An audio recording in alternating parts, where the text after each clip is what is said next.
بسم اللہ الرحمن الرحیم بسم اللہ الرحمن الرحیم۔ السلام علیکم ورحمۃ اللہ وبرکاتہ۔ عزیز طلبہ، امید ہے تمام احباب خیر وعافیت سے ہوں گے۔ آج الفوز الکبیر فی اصول التفسیر کا سبق نمبر 9 ہے، اور اس سبق کے اندر ہم الفصل الاول یعنی جو مصنف نے پہلی فصل قائم کی ہے حضرت شاہ ولی اللہ رحمہ اللہ تعالیٰ نے، اور اس کے تحت علم جدل کا یا علم مخاصمہ کا بیان ہے، اس کو پڑھیں گے۔ تو پہلے ہم عبارت اور اس کا ترجمہ دیکھ لیتے ہیں، اور پھر اس کے بعد اس کی تشریح کریں گے۔ الفصل الاول فی علم الجدل، یہ پہلی فصل جو ہے یہ علم جدل کے بیان میں ہے۔ قد وقعت المخاصمۃ فی القرآن العظیم مع الفرق الاربع الضالہ المشرکین والیہود والنصارى والمنافقین وهذه المخاصمۃ علی طریقین۔ اس کا ترجمہ یہ ہے کہ قرآن کریم میں 4 گمراہ فرقوں کے ساتھ یعنی مشرکین، منافقین، یہود و نصارہ کے ساتھ مجادلہ ہوا ہے یا مخاصمہ ہوا ہے۔ وَهَذِهِ الْمُخَاصَمَةُ عَلَى طَرِيقَيْن، اور یہ مباحثہ، مجادلہ یا مخاصمہ 2 قسموں پر ہے۔ اس کی 2 قسمیں ہیں، 2 طریقے ہیں۔ الاول ان یذکر سبحانہ وتعالی العقیدۃ الباطلہ مع التنصیص علی شناعتها وَيُذْكَرُ اسْتِنْكَارُهَا فَحَسْبُ۔ پہلا طریقہ، پہلی قسم یہ ہے کہ باطل عقیدے کو اس کی قباحت کی تصریح کے ساتھ مع التنصیص علی شناعتها، اس کی قباحت کی تصریح کے ساتھ ذکر کیا جاتا ہے۔ وَيُذْكَرُ اسْتِنْكَارُهَا فَحَسْبُ، اور اس سے صرف نفرت ظاہر کی جاتی ہے۔ والثانی، اور دوسری قسم اور دوسرا طریقہ یہ ہے کہ ان یبین شبہاتہم الواہیہ وَيَذْكُرُ حِلُّهَا بِالْأَدِلَّةِ الْبُرْهَانِيَّةِ أَوِ الْخِطَابِيَّةِ، اور دوسری قسم، دوسرا طریقہ یہ ہے کہ ان شبہات کو ذکر کر کے دلائل برہانیہ او الخطابیہ یا دلائل خطابیہ کے ذریعے ان کا جواب بھی ذکر کیا جاتا ہے۔ حضرت شاہ ولی اللہ رحمہ اللہ تعالیٰ نے الفصل الاول کے تحت یہ عبارت ذکر کی، قد وقع فی القرآن الکریم المخاصمہ مع الفرق الضالہ، مع الفرق الضالہ، مخاصمہ کا لفظ ذکر کیا۔ تو مخاصمہ کا لغوی اور اصطلاحی معنی کیا ہے؟ تو مخاصمہ کا لغوی معنی ہے المجادلہ، المباحثہ۔ تو یہ مجادلہ ہو، مخاصمہ ہو یا مباحثہ ہو، اس کو ایک ہی معنی ان تینوں لفظوں کا، اور اس کو کہتے ہیں بحث مباحثہ کرنا۔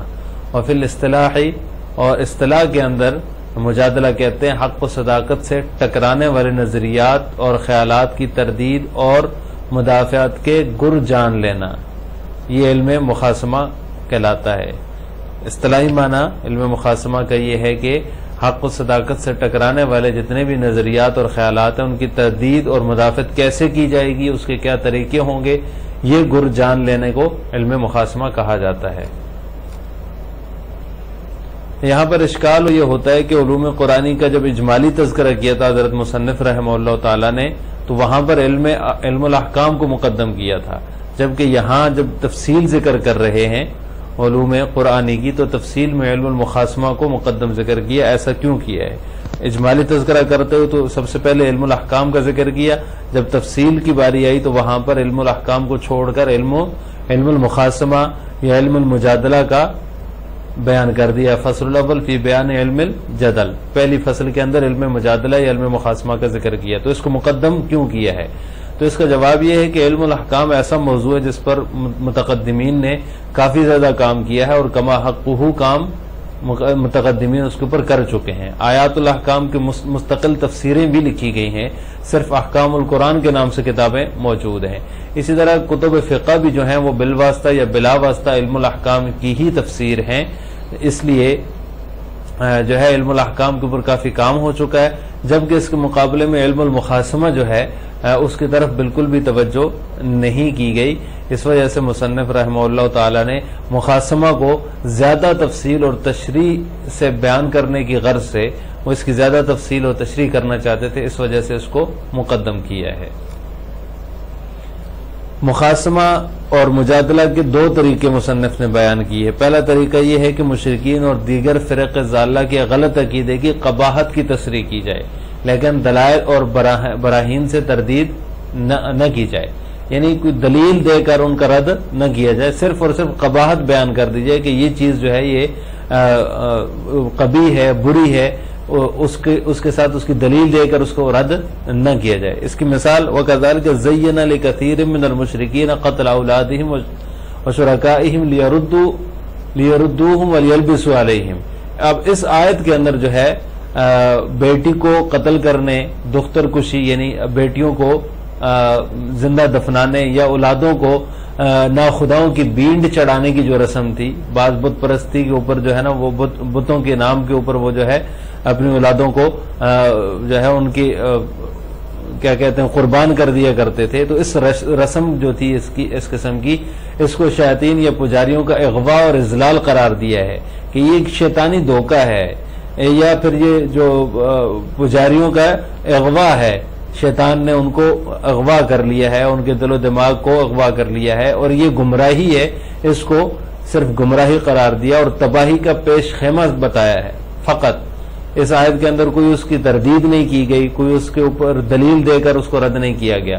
اسی طرح ابنیت عزیر و مسیح علیہ السلام، یعنی حضرت عزیر علیہ السلام اور حضرت عیسیٰ علیہ السلام کو جو اللہ کا بیٹا کہا گیا نعوذ باللہ یہود اور نصارہ کی طرف سے، اس کو بیان کیا وقالت الیہود عزیر ابن اللہ وقالت النصارى مسیح ابن اللہ۔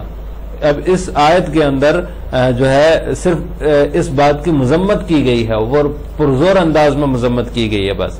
اب یہاں پر ان دونوں آیات کے اندر نہ تردید مشرکین کی رسم کی نہ یہود و نصارہ کے مشرکانہ عقیدے کی جو ہے وہ تردید کی گئی ہے۔ تو ایک طریقہ مخاصمہ کا صرف یہ ہے کہ غلط عقیدے کی قباحت کی تصریح کر دی جائے، اس کو واضح کر دیا جائے۔ تو اس طرح بھی قرآن کریم کے اندر یہ غلط عقائد کی صرف تصریح کی گئی ہے اور اس کو گمراہی اور تباہی کا پیش خیمہ بتایا گیا ہے۔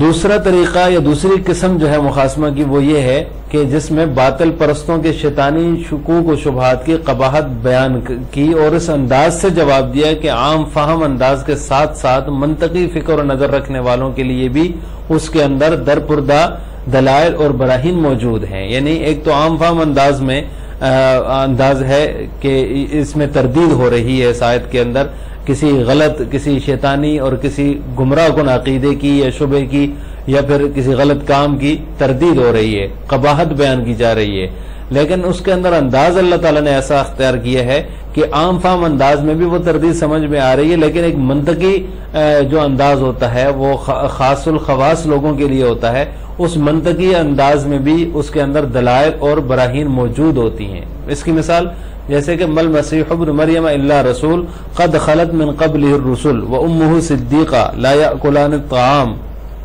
انظر کیف نبین لہم الآیات ثم انظر انا یؤفکون۔ پوری آیت اس طرح ہے۔ اب یہ جو آیت ہے، اس آیت کے پہلے حصے کے اندر حضرت عیسیٰ علیہ السلام کا اصل مقام و مرتبہ بتایا گیا، مل مسیح ابن مریم الا رسول۔ عیسیٰ ابن مریم علیہ السلام جو ہیں وہ صرف رسول ہیں، اللہ کے پیغمبر ہیں۔ قد خلت من قبل الرسول، ان سے پہلے بھی جو ہے انبیاء اور رسول گزر چکے ہیں۔ اور دوسرا حصہ جو ہے اور اسی طرح تیسرا حصہ اور چوتھا حصہ جو ہے، یعنی کہ اس کے آگے جو فرمایا وہ امہ صدیقہ کانا یاکلان الطعام، امہ صدیقہ فرمایا، ان کی والدہ جو ہیں وہ پاک باز ہیں، پاک دامن ہیں، کانا یاکلان الطعام، وہ دونوں جو ہے وہ کھانا کھاتے ہیں۔ انظر کیف نبین لہم الآیات۔ تو یہ جو دوسرا، تیسرا اور چوتھا حصہ ہے، اس کے اندر ان تینوں کے اندر جو ہے وہ پاک بازی اور تقدس اور بشریت کی علامتوں کا تذکرہ ہے، یعنی ان کی والدہ جو ہے وہ پاک دامن ہے، ان کے اوپر تہمت لگائی جاتی تھی، حضرت عیسیٰ علیہ السلام جو ہے وہ بغیر باپ کے پیدا ہوئے اس وجہ سے، تو اللہ تعالیٰ نے اس آیت کے اندر وہ منہ صدیقہ ان کی پاک دامنی کی گواہی دی، اور بشریت کی علامت ذکر کی، کانا یاکلان الطعام، کھانا کھاتے ہیں، تو بشریت کی علامتوں کا ذکر ہے۔ اب اس میں عام فہم طرز تفہیم بھی ہے، یعنی عام فہم انداز میں بھی سمجھایا گیا ہے کہ جب وہ رسول ہیں اور ان جیسے کئی رسول پہلے بھی گزرے ہیں، اور تہمت جو لگائی جاتی ہے اس کی بھی جو ہے وہ صفائی دے دی کہ ان کی والدہ جو ہیں وہ صدیقہ ہیں، سچی ہیں، اور اسی طرح بشریت کی علامت بھی ذکر کر دی، لیکن منطقی طریقہ استدلال بھی اس میں مضمر ہے۔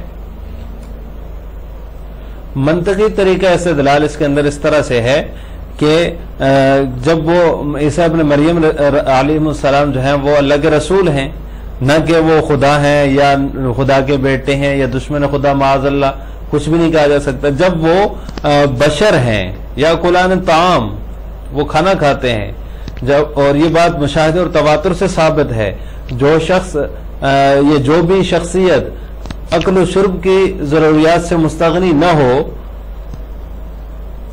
تو وہ دنیا کی کسی چیز سے مستغنی نہیں ہو سکتا.